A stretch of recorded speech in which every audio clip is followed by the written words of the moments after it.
बिगड़ बनाने वाले, सबकी जेल छुड़ाने वाले।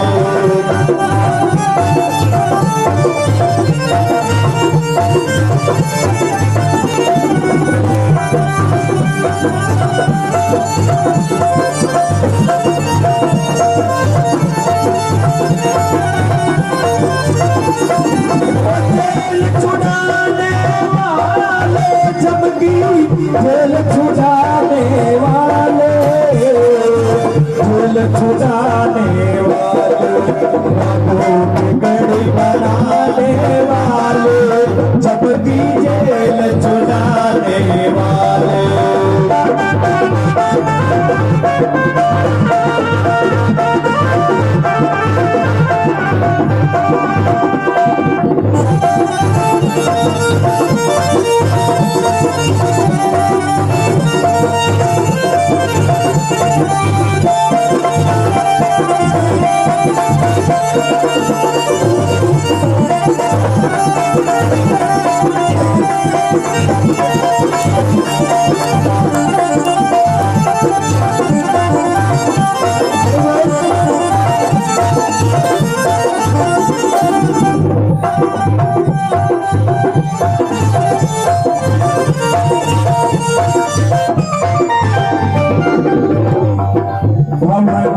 जीव बहुत उठने के तुमने आई संभाले, भव में जीवन बहुत देखे तुमने आई संभाले।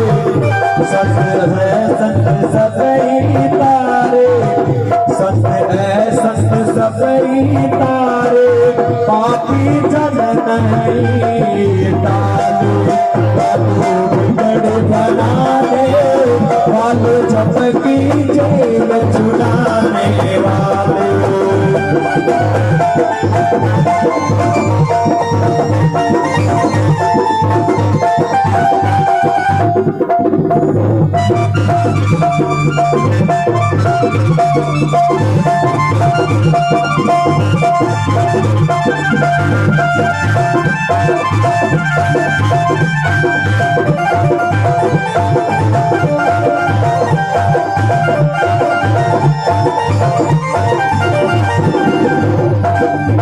अमृत पाई अमर कर दीने,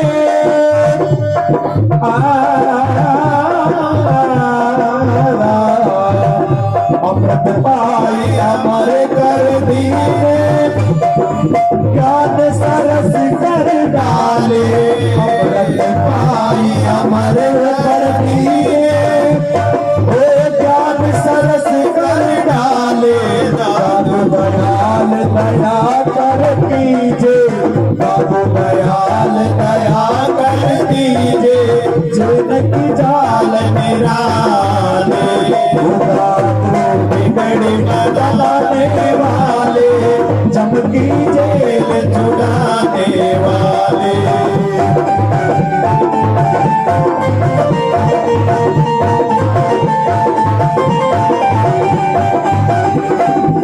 जेल छुड़ाने वाले, चमकी जेल छुड़ाने वाले, बाबू बिगड़ बनाने वाले, चमकी जेल छुड़ाने वाले, चमकी जेल छुड़ाने वाले, चमकी जेल छुड़ाने वाले।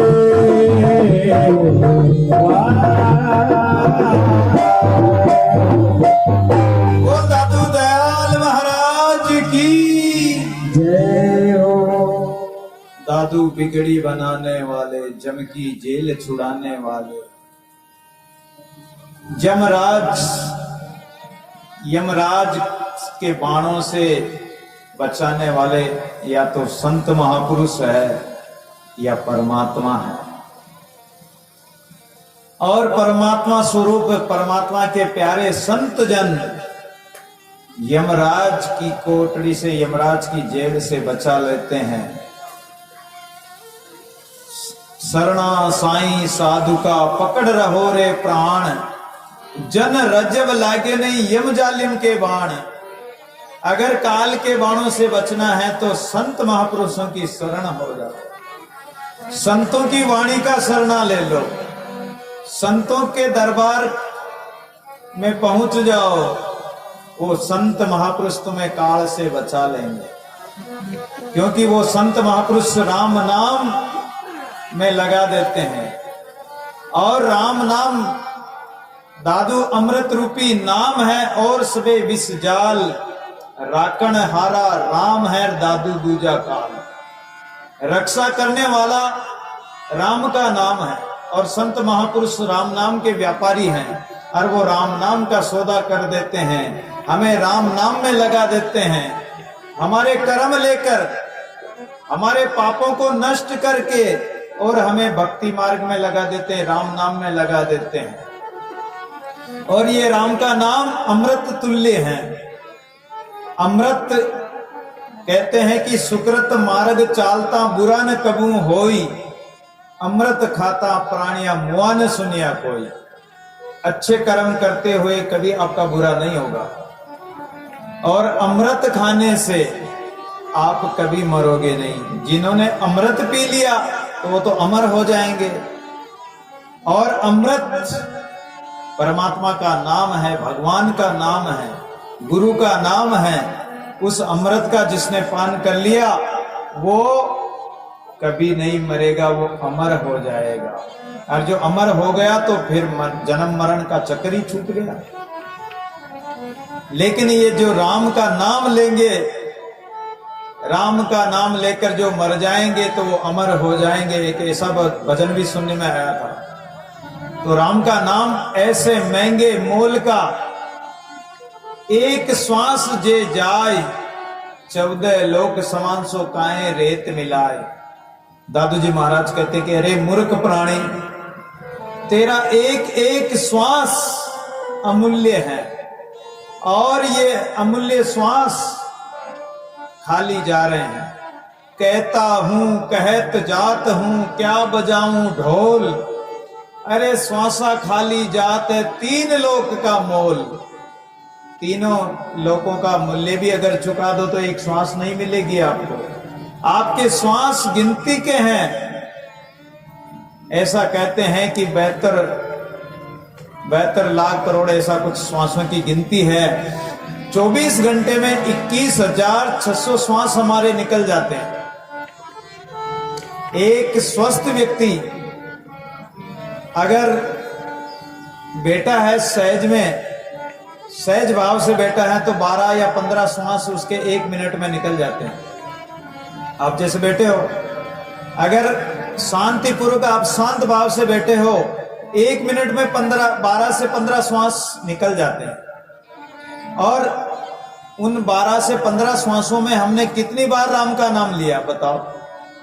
अगर नहीं लिया तो हम तिल तिल के अपराधी तेरा, रति रति का चोर, पल पल का मैं गुनी तेरा, बख्शो अवगुण मोर।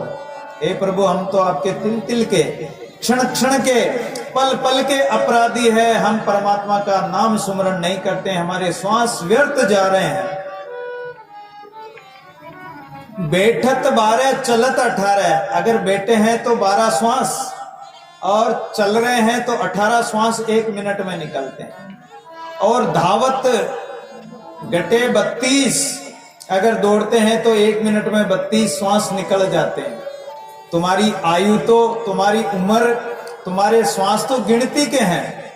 आपको अगर 1000 रुपए आपकी जेब में रख दिए, अब आप उन 1000 रुपयों को 1 दिन में खर्च कर दो, 1 घंटे में खर्च कर दो, चाहे 1 महीने में खर्च करो, ये आपके ऊपर निर्भर है। ऐसे आपको परमात्मा ने श्वास गिनती के दे रखे हैं, और उन श्वासों को आप भाग दौड़ में, संसार की विषय वासना में अगर गंवाना चाहो तो जल्दी पूरे हो जाएंगे। 1 मिनट में 12 श्वास, बैठत 12 चलत 18, धावत घटे 32 और 64। कहते हैं कि भोगत घटे 32, तो क्यों न भजे जगदीश। जब विषय वासना संसारिक कर्म करते हैं तो उसमें 64 श्वास 1 मिनट में निकलते हैं। बताओ, तुम्हारी 5 मिनट की बार पंजो 60, 5 मिनट की जिंदगी 1 मिनट में पूरी हो गई। 5 मिनट कम हो गए आपके। विषय वासना में जो लिप्त इंसान रहता है तो उसकी 5 मिनट की जिंदगी 1 मिनट में पूरी हो जाती है, तो उसकी आयु घट जाती है। पहले के ऋषि महात्मा क्या करते? अपने श्वासों का उपयोग करते, सदुपयोग करते, श्वासों को रोकते। आजकल जो टीवी में आप देखते हो, बाबा रामदेव आपको योग सिखाते हैं और उसमें श्वास प्रश्वास को अनुलोम लोम प्रतिलोम वगैरह बताते हैं कि आप एक नाक से श्वास लो, फिर उसको बंद कर लो, उसको बंद करके थोड़ी देर श्वास को अंदर रोको, यानी श्वास अंदर भरना पूरक, श्वास को दूसरे नाक से बाहर निकालो रेचक, पूरक और रेचक। लेकिन जब श्वास आप अंदर लेते हो तो उस श्वास को अंदर रोको। पहली बात तो धीरे धीरे श्वास लो। अगर आपने 8 सेकंड में श्वास लिया तो 16 सेकंड के लिए उस श्वास को अंदर रोको, वो कुंभक होगा, उस श्वास का कुंभक हो जाएगा। प्राणायाम की बात बता रहा हूं। उन श्वासों को आप जितना अंदर रोकोगे, जितने देर रोकोगे, आधा मिनट, 1 मिनट, 2 मिनट, 3 मिनट, धीरे धीरे अभ्यास करोगे तो तुम्हारे श्वास रुकना प्रारंभ हो जाएंगे। मरोगे नहीं। कोई कह सकता है कि हमने श्वास रोका कहीं हम मर जाएं। नहीं मरोगे, इतना जल्दी नहीं मरोगे तुम। तुम्हारा कर्म भोग बाकी, ऐसे थोड़ी मरने देगा परमात्मा, तुम्हें भुगतान करना है उसका। तो वो श्वास को आप जितना अंदर रोकोगे कुंभक होगा, जितने मिनट रोकोगे तुम्हारी उम्र बढ़ जाएगी। पहले के ऋषि महात्मा समाधि लगा लेते थे, श्वास प्रश्वास को रोकते रोकते धीरे धीरे अभ्यास के द्वारा, और श्वास इतना सूक्ष्म हो जाता, रुक जाता, एकदम सूक्ष्म होके रुक जाता, सम हो जाता, समाधि आ जाती। समाधि अवस्था में 12 साल निकल गए कि 24 साल निकल गए, उनकी उम्र बढ़ जाती थी। एक चांगदेव ज्ञानदेव जी के समय में थे, तो वो चांगदेव 1400 साल तक जीवित रहा। कितने साल? 1400 साल तक। ज्यादा पुरानी बात नहीं है, 1400 साल तक जीवित रहे। ऐसे कई महापुरुष हुए हैं जो अपनी आयु को बढ़ा लेते हैं, अपनी उम्र को बढ़ा लेते हैं, लेकिन ये कब बढ़ेगी कि आप राम राम करोगे। श्वास श्वास के साथ श्वास संभालता, एक दिन मिले है आय, सुमिरन पेंडा सहजगा सतगुरु दिया बताए।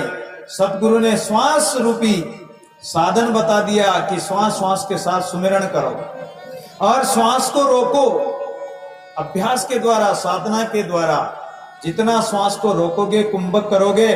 एक अंत कुंभक होता है जो अंदर पेट में, फेफड़ों में श्वास को रोकना, और एक सारी श्वास को बाहर निकालकर बिल्कुल खाली कर दो और थोड़ी देर बाहर भी श्वास को रोको, अंदर मत आने दो। ये बाह्य कुंभक होगा। अनुलोम प्रतिलोम करो।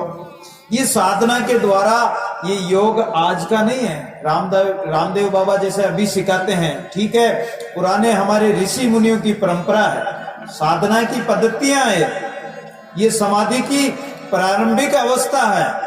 अगर आप इस अवस्था को, इस साधना को, इस प्रक्रिया को अपनाओ तो अवश्य आपको सफलता मिलेगी।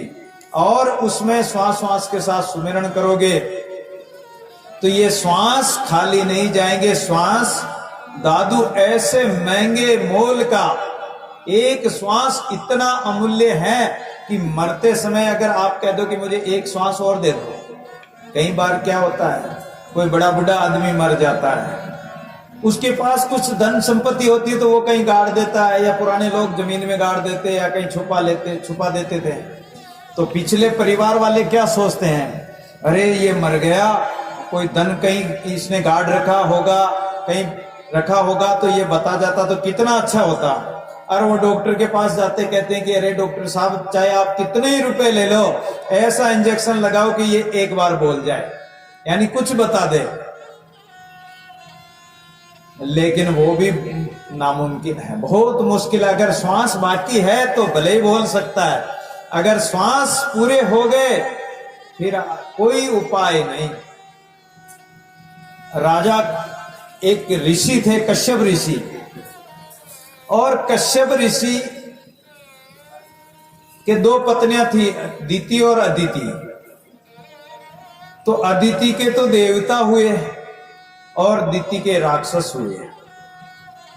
अब कश्यप ऋषि ने काश्मीर बसाया था, तो कश्यप ऋषि ने जब उसका अंतिम समय आया तो उसने विचार किया कि मेरे पुत्र राक्षस भी हैं और देवता भी हैं, इनको मैं श्वासों का मूल्य बताऊं कि श्वासों की क्या कीमत होती है, श्वास कितने अमूल्य होते हैं, और इन श्वासों को तुम व्यर्थ मत गंवाना।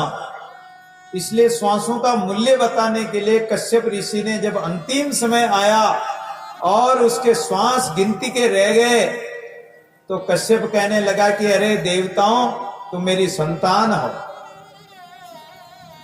अरे राक्षसों तुम भी मेरी संतान हो, तुम मुझे कुछ श्वास दे दो ताकि मैं कुछ समय श्वास लेकर और परमात्मा का भजन कर लूं, हरि भजन कर लूं।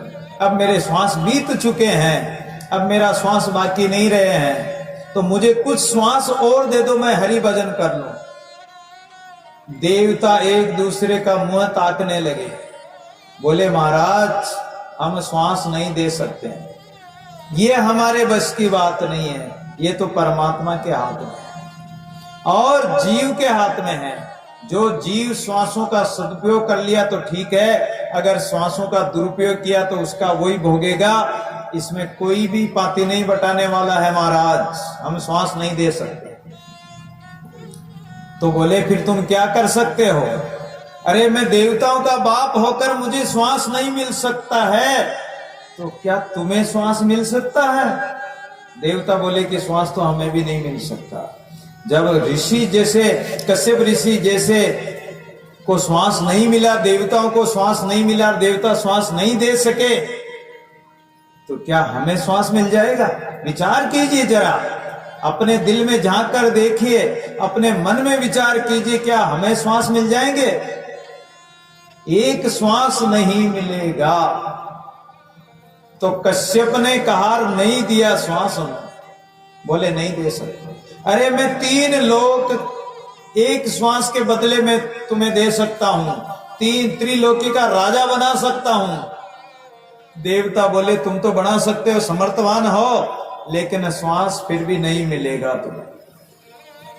तो दादू ऐसे महंगे मोल का एक श्वास जे जाए, 14 लोक, 3 लोक 14 भुवन कहलाते हैं, 7 लोक ऊपर के हैं, भूर्भुवः स्वः महर जन तप सत लोक जो ऊपर के हैं, और तल तलातल पाताल महातल रसातल, ये जो नीचे के 7 पाताल लोक हैं, ये 14 लोक, 3 लोक स्वर्ग पाताल और मृत्य लोक ये पृथ्वी लोक, इनमें रहने वाले प्राणी मात्र को एक श्वास नहीं मिल सकता है।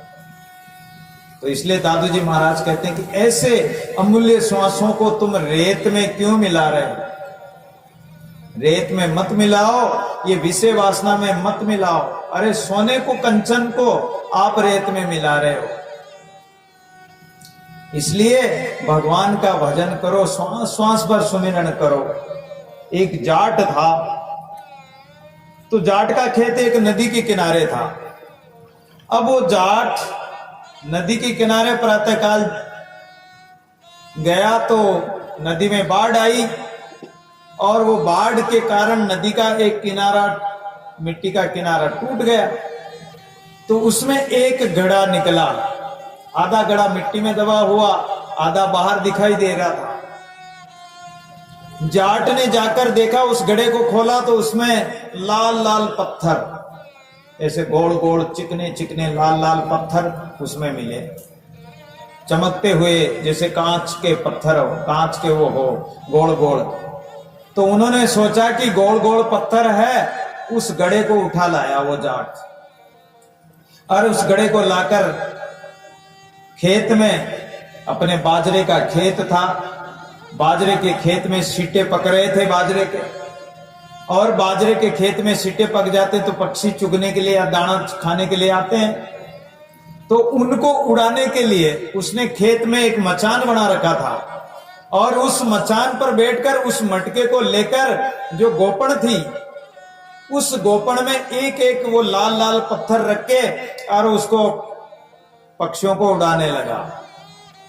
उसके खेत के पीछे में नदी थी, नदी बह रही थी, चातुर्मास का समय था और वो एक एक लाल पत्थर उस गोपण में रख रख के फेंकने लगा, पक्षियों को उड़ाने लगा। सब पत्थर नदी में बहा दिए, सब नदी में चले गए। नदी बह रही थी, सब बह गए। एक पत्थर गोल गोल, वो एक पत्थर नीचे मचान के नीचे गिर गया। अब उसकी धर्मपत्नी जाटनी रोटी लेके आई, उसके पति को भोजन कराया। भोजन कराने के बाद में नीचे देखा तो वो लाल लाल पत्थर दिखाई दिया, गोल गोल चमकता पत्थर। तो जाटनी ने सोचा कि ये गोल गोल पत्थर मेरा छोटा सा बालक है, वो खेलेगा, अच्छा लगेगा उसको, चिकना चिकना पत्थर खेलने में काम आएगा। उठा लिया, घर ले गई, बच्चा खेल रहा था।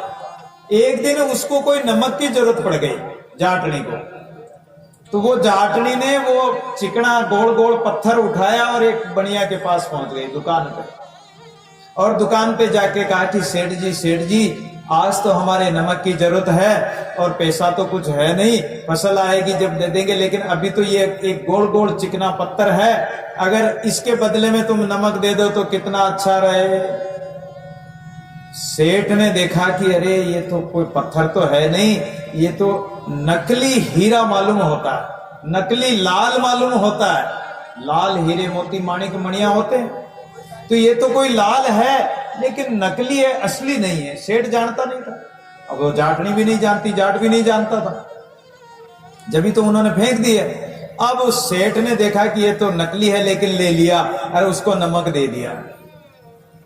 लेकिन उसके मन में ये था कि ये कहीं असली तो नहीं, देखे जांच कराएं।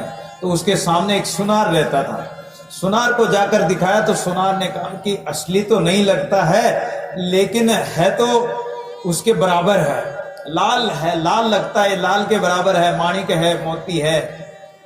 उसको और जिज्ञासा बढ़ी और वो सेठ उस लाल को लेकर एक जोहरी के पास गया, क्योंकि हीरे की परख तो जोहरी कर सकता है।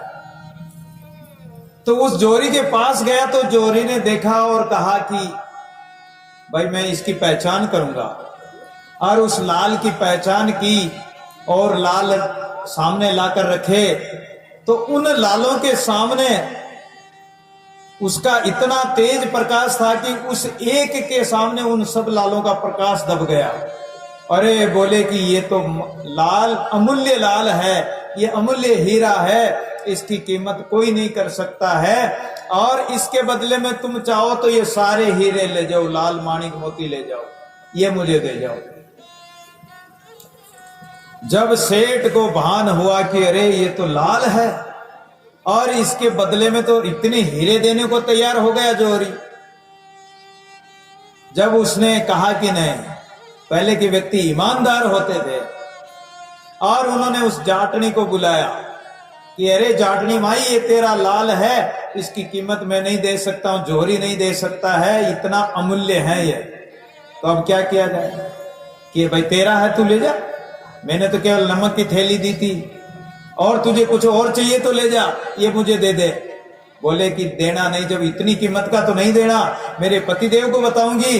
जाट आया, जाट को बताया, और जाट को सारी बात बताई तो जाट माथा पकड़ के रोने लगा कि हे भगवान, मैंने तो कितने ही लाल गंवा दिए, हे भगवान मेरे तो कितने ही लाल चले गए, अब क्या करूं। अब वो घोड़ों में माथा देके रोने लगा। अब रोने से क्या, जब चिड़िया चुग गई खेत तो अब पछताए क्या हो, अब पछताने से क्या होगा। जब उसको पता पड़ा कि ये तो बहुत अमूल्य है, मैंने तो इतने अमूल्य हीरे गंवा दिए, नदी में बहा दिए। सजनों, ये तो एक दृष्टांत है। ये जाट कौन है? आप हम सब है। और ये लाल कौन? हमारे श्वास है, हीरे रूपी श्वास है, अमूल्य श्वास है। इन श्वासों को हम कहां गंवा रहे हैं? ये विषय वासना रूपी नदी में बहा रहे हैं। विषय वासना की नदी में एक एक श्वास, 1 मिनट में 64 श्वास घटा रहे हैं। तो ये हमारे अमूल्य हीरे नदी में फेंकने के समान ही तो है। तो दादू ऐसे महंगे मोल का एक श्वास जे जाए, 14 लोक समान सो काए रेत मिलाई। अरे सोई श्वास सुजा नर साई से तिलाई, कर साटा सिरजन हारसो महंगे मोल बिकाए। एक श्वास अगर परमात्मा का नाम लिया, उस राम नाम लिया एक एक श्वास पर, तो वो श्वास अमूल्य हो जाएंगे। जतन करे नहीं जीव का तन मन पवना फेर, दादू महंगे मोल का दे दूटी एक शेर। एक एक श्वास इतना अमूल्य है। इन श्वासों की कीमत जानो, इन श्वासों का मूल्य समझो। अगर इनका मूल्य नहीं समझा तो ये श्वास व्यर्थ चले जाएंगे। आयु रूपी तेल बीत जाएगा और ये तेल बत्ती बीतने पर दीपक बुझ जाएगा, फिर कुछ नहीं कर सकोगे। इसलिए आइए एक सुंदर सा भजन के साथ, जो हमें ये संतों की वाणी भजन हमें हमारे मन को चेताते हैं कि ये श्वास व्यर्थ न जाए, ये हमारा जीवन व्यर्थ न जाए और हमारा जन्म सफल हो जाए।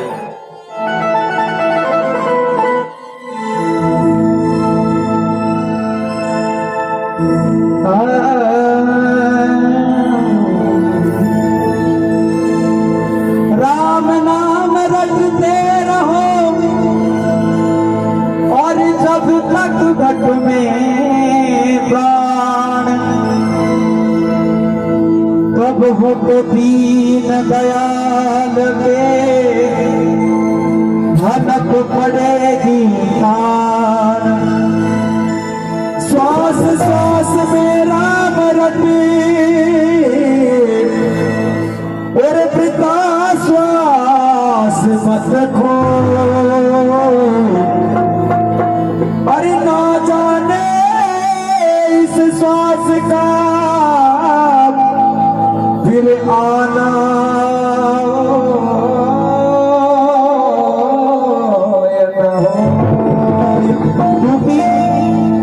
कि आया है सो जाएगा राजा रंग फकीर। कोई सिंहासन चढ़ चले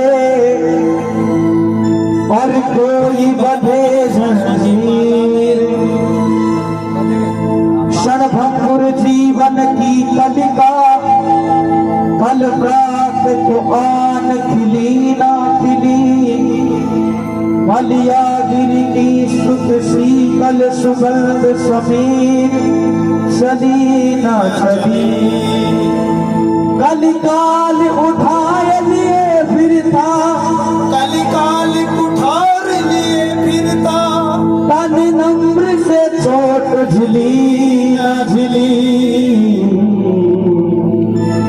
भजले हरि नाम हरि रसना, फिर अंत समय में हिली ना हिली। कि खून का गारा बनाया, खून का गारा बनाया ईंट जिसमें हड्डियां। चंद सांसों पर खड़ा है ये ख्याले आसियां।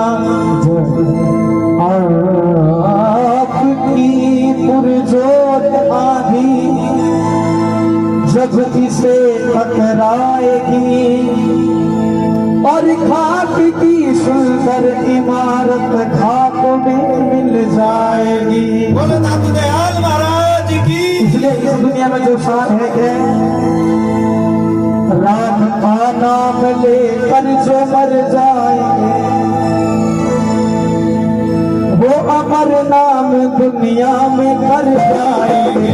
राम का नाम लेकर जो मर जाएंगे, राम का नाम लेकर जो मर जाएंगे वो अमर नाम दुनिया में कर जाएंगे। वो अमर नाम दुनिया में कर जाएंगे।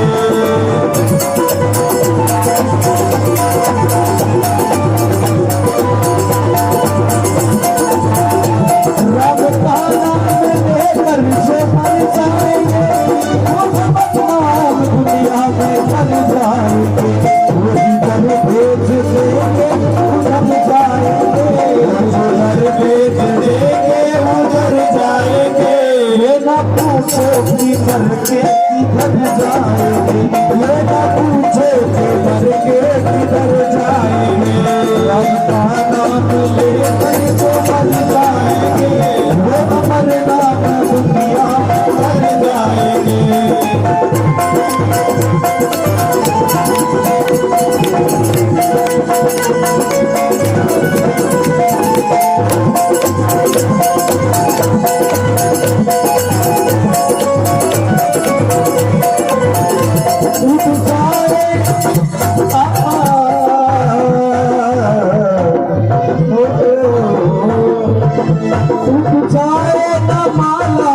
हरि नाम की उग जाए ना माला हरि नाम की वरना अनमोल मोती भी कर जाए वरना अनमोल मोती भी कर जाए वो अमर नाम दुनिया में कर जाए वो अमर नाम दुनिया में कर जाए राम का नाम लेकर के मर जाएंगे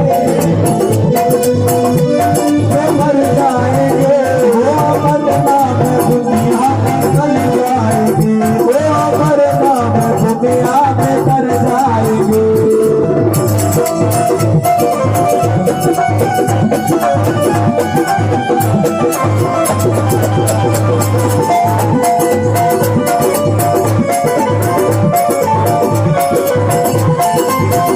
आप मानो मानो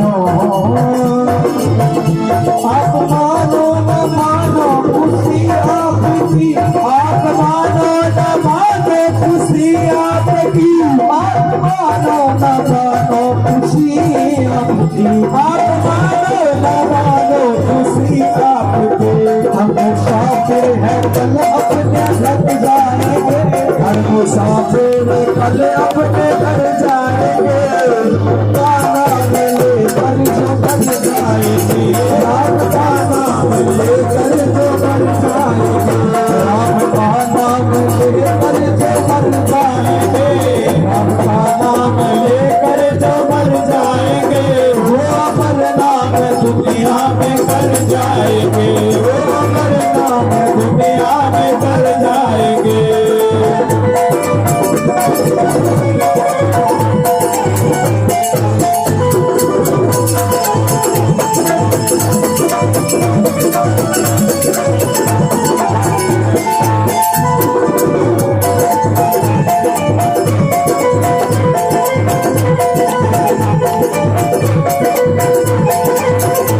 राम नाम के बेटे पे होकर सवार राम नाम के बेटे पे होकर सवार उस सागर से हम भी उतर जाएंगे वो बल सागर से हम भी उतर जाएंगे राम का नाम लेकर जो मर जाएंगे राम का नाम लेकर जो मर जाएंगे